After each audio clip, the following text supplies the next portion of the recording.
Hello guys, welcome to my channel. நான் உங்கள் யுவராஜ். நீங்கள் பார்த்து கொண்டிருப்பது யூ சீரியஸ் யுவராஜ். இன்றைக்கி தமிழ்நாட்டில் நடந்த முக்கியமான செய்திகளை பற்றி தான் பார்க்க போகிறோம். ஒவ்வொன்றா பார்ப்போம். ஃபர்ஸ்ட் நியூஸ் எடுத்துட்டோம்னா, மனைவி குடும்பம் நடத்த வர மறுப்பு. வாலிபர் எடுத்த விபரீத முடிவு.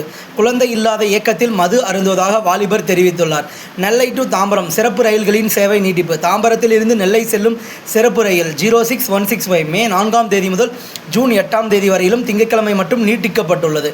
ஓகே, அடுத்த 3ஆம் நியூஸ் எதை பற்றி பார்க்க போகிறோம்னா, மேற்கு வங்காளம் 2ஆம் கட்ட தேர்தல் பிரச்சாரம் நிறைவு. மேற்கு வங்காளத்தில் நாளை மறுதினம் 2ஆம் கட்ட தேர்தல் நடைபெற உள்ளது.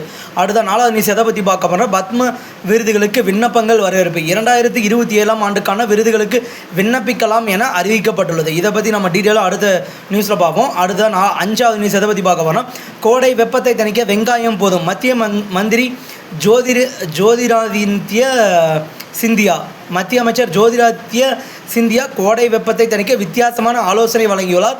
அந்த ஆலோசனையை டீட்டெயிலாக பார்ப்போம் நம்ம சேனலில். நாடு முழுவதும் வெப்பத்தின் தாக்கம் அதிகமாக உள்ளது. வெயிலின் அளவு மேலும் அதிகரிக்கும் என்று வானிலை ஆய்வு மையம் கணித்துள்ளது. சுட்டெரிக்கும் வெயிலால் மக்கள் கடும் இன்னலை எதிர்கொண்டு வருகிறார்கள். மாலை 11 மணி முதல் பிற்பகல் 3 மணி வரை அவசியமின்றி வெளியே வர வேண்டாம் என்ற மருத்துவர்கள் அறிவுறுத்தி வருகிறார்கள். வெயிலின் தாக்கத்தால் ஹீட் ஸ்ட்ரோக் ஏற்படும் அபாயம் இருப்பதால் தேவையான அளவு தண்ணீர் குடிக்க வேண்டும். வெயிலில் தேவையின்றி அலைய வேண்டாம் என்றும் தெரிவிக்கப்பட்டுள்ளது. இந்த நிலையில் மத்திய பிரதேச மாநிலம் சிவபுரியில் நடைபெற்ற பொதுக்கூட்டத்தில் பேசிய மத்திய அமைச்சர் ஜோதிராதித்ய சிந்தியா கோடை வெப்பத்தை தணிக்க வித்தியாசமான ஆலோசனை வழங்கினார். வெப்ப அலையிலிருந்து தப்பிக்க உங்கள் பாக்கெட்டில் ஒரு வெங்காயத்தை வைத்துக் கொள்ளுங்கள்.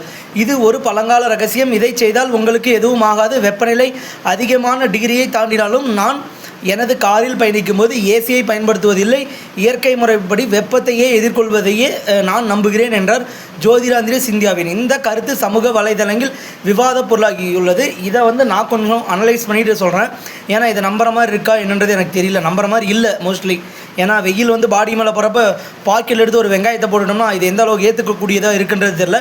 ஓகே கைஸ், எனிவேஸ் நம்ம அடுத்த நியூஸுக்கு போகலாம். 6ஆவது நியூஸ் நம்ம எதை பற்றி பார்க்க போகிறோம், ஜேம்ஸ் வசந்தனுடைய கார் கண்ணாடியை உடைத்தது யார்? போலீசார் விசாரணையில் தகவல். அரசியல் காரணமில்லை என்பதால் நடவடிக்கை எடுக்க வேண்டாம் என்று ஜேம்ஸ் வசந்தன் கேட்டுக்கொண்டதாக தெரிகிறது. அடுத்த உதகை அருகே ஊருக்குள் சுற்றி திரிந்து 2 புலிக்குட்டிகள். ஒரு புலிக்குட்டியை வனத்துறையினர் பிடித்த நிலையில் மற்றொரு குட்டியை தேடி வருகின்றனர்.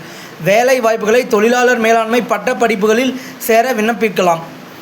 பூர்த்தி செய்யப்பட்ட விண்ணப்பங்கள் சமர்ப்பிக்க கடைசி நாள் மே 18 ஆகும். மனிதர்கள் 200 ஆண்டுகள் வாழ முடியுமா? விஞ்ஞானிகள் ஆய்வில் முக்கிய திருப்பம். CIRPP என்று அழைக்கப்படும் இந்திய மேஜிக் புரதம்தான் DNA சிதைவை தள்ளி வைக்கிறதாம். இதனால் திமிங்கலங்கள் 200 ஆண்டுகள் வரை வாழ்கின்றன. அடுத்ததாக 12வது நியூஸ் எதை பற்றி பார்க்க போனால், கூவம் திரிபுராந்த சுவாமிநாத கோவிலில் சித்திரை பிரம்மோற்சவ விழா கோலாகலமாக நடைபெற்ற தேரோட்டம். தெலுங்கானா 10 ரூபாய்க்கு குழம்பு தர மறுத்ததால் ஹோட்டல் ஊழியருக்கு சரமாரி வெட்டு. என்ன ஒரு போதையில் எந்த மாதிரி நடந்துக்கிறதுன்னு கூடயா தெரியாது, பக்குவமாக நடந்துக்கிறானுங்கன்னு பாரு. சுமார் 10 நிமிடங்களுக்கு மேலாக 2 ஊழியர்களையும் சரமாரியாக வெட்டிய நபர் அங்கிருந்து தப்பி சென்று விட்டார். சாஸ் எடுத்ததுக்கோசரம் இன்றைக்கி தமிழ்நாட்டில் அடிச்சுக்கிறானுங்க.